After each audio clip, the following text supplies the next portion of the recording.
Identify the compound ABC in each of the following reactions. C2H5Br react करा रहे KCN के साथ। भाई ये हमारे पास क्या है, इसको अगर मैं हटा दूं यहाँ से तो ये मेरे पास क्या है, ये मेरे पास प्लस है, ये माइनस है, ये मेरे पास क्या है, प्लस है माइनस है, प्लस और माइनस को मिला दूं, प्लस और माइनस को मिलाएंगे तो C2H5CN बन जाएगा, इथाइल साइनाइड बन जाएगा। साइनाइड का हाइड्रोलिसिस कार्बोक्सिलिक एसिड, साइनाइड का रिडक्शन अमीन। तो यहाँ पे क्या हो रहा है, रिडक्शन LiAlH4 के साथ क्या हो रहा है, रिडक्शन हो रहा है, क्योंकि यहाँ पे 4 नेसेंट हाइड्रोजन का भी यूज हो रहा है। क्या यूज हो रहा है, 4 नेसेंट हाइड्रोजन। तो यहाँ से क्या होता है, CN है, 2H इस C को दे दो, 2H नाइट्रोजन को दे दो, तो यहाँ से क्या बन जाएगा, देखो C2H5 2 C2H5 CH2 ये वाला, NH2 ये वाला, तो ये क्या बन गया, प्रोपेनामाइन। क्या बन गया, पेनामाइन। अच्छा इतनी बात करोगे, यानी B हमारे पास कंपाउंड बन गया। जब भी हम लोग क्या करेंगे, HNO2 के साथ अगर हम लोग ट्रीट कराएंगे तो हम लोग को क्या मिलेगा, तो हम लोग को मिलेगा अल्कोहल। क्या मिल जाएगा, अल्कोहल। तो यहाँ से हम लोग को क्या मिला, अल्कोहल, प्लस क्या निकल गया, N2 और H2, प्लस क्या निकल गया, N2 और H2। इतनी बात क्लियर, पक्का अच्छे से, ठीक है। अब हमारे पास ये देखो सेकंड ऑप्शन में क्या दे रखा है, C2H5C डबल बॉन्ड ON। अगर ये नहीं होता, सिर्फ ये होता तो अमीन। अगर C डबल बॉन्ड O के साथ NH2 है तो हमारे पास हो जाता है अमाइड। क्या हो जाएगा, अमाइड।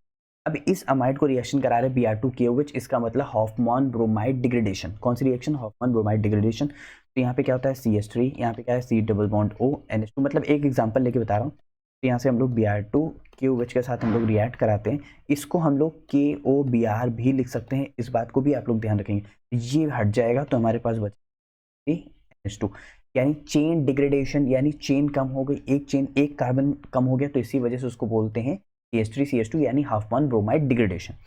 यानी यहाँ से हमारे पास क्या बन रहा है, हाफमैन ब्रोमाइड डिग्रेडेशन। यहाँ से देखो 3 कार्बन थे, यहाँ पे देखो 2 कार्बन है। अब इसको हम लोग रिएक्ट करा रहे हैं CH3 और KOH के साथ। अच्छा इसके बाय प्रोडक्ट क्या निकलते हैं, KBr K2CO3 और वाटर, जो कि हाफमैन ब्रोमाइड डिग्रेडेशन की पूरी कंप्लीट रिएक्शन मैंने लिख दिया है।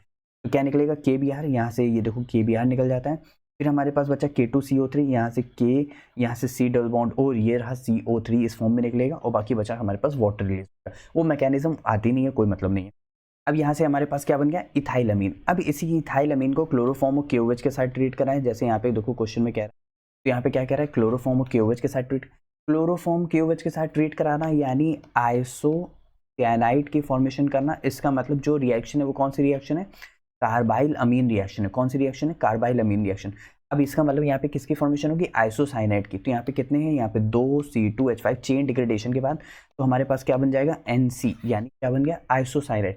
अब इसी आइसोसाइनाइड का रिडक्शन करा रहे हैं Na और C2H5 इथेनॉल के साथ। ध्यान रखना है, कुछ रिड्यूसिंग एजेंट्स हम लोग लेते रहते हैं, तो यहाँ पे Na और C2H5 है, जिसकी मदद से यहाँ पे क्या बनेगा, सेकेंड डिग्री अमीन की फॉर्मेशन हो जाएगी। इसकी सेकेंड डिग्री में अब कैसे, यहाँ पे और यहाँ पे देख लेते हैं हम लोग जल्दी से। यहाँ पे हमारे पास क्या था, देखो इथाइल आइसोसाइनाइड बन गया। इथाइल आइसोसाइनाइड KCl और वाटर वो बाय प्रोडक्ट के फॉर्म में निकल गए। अब इसी को हम लोग नेसेंट हाइड्रोजन के फॉर्म में यूज कराया, तो नाइट्रोजन कितने बॉन्ड बनाता है, 3। तो एक बॉन्ड इधर है, एक बॉन्ड इधर है, तो एक हाइड्रोजन आ जाएगा। एक बचे कितने हाइड्रोजन, 3 हाइड्रोजन, तो 3 हाइड्रोजन इधर आ जाएंगे। तो C2H5 N के साथ एक हाइड्रोजन, N के साथ एक हाइड्रोजन। तो ये क्या है, सेकेंड डिग्री अमीन, क्योंकि क्यों, जो नाइट्रोजन एक कार्बन से अटैच है वो दूसरे कार्बन से भी अटैच है, इसका मतलब 2 डिग्री अमीन की यहाँ पे फॉर्मेशन है। यानी क्या बन गया मेरे पास ऑप्शन, मतलब वो कंपाउंड क्या बन गया, C बन गया। सभी को अच्छे समझ गया, ठीक है।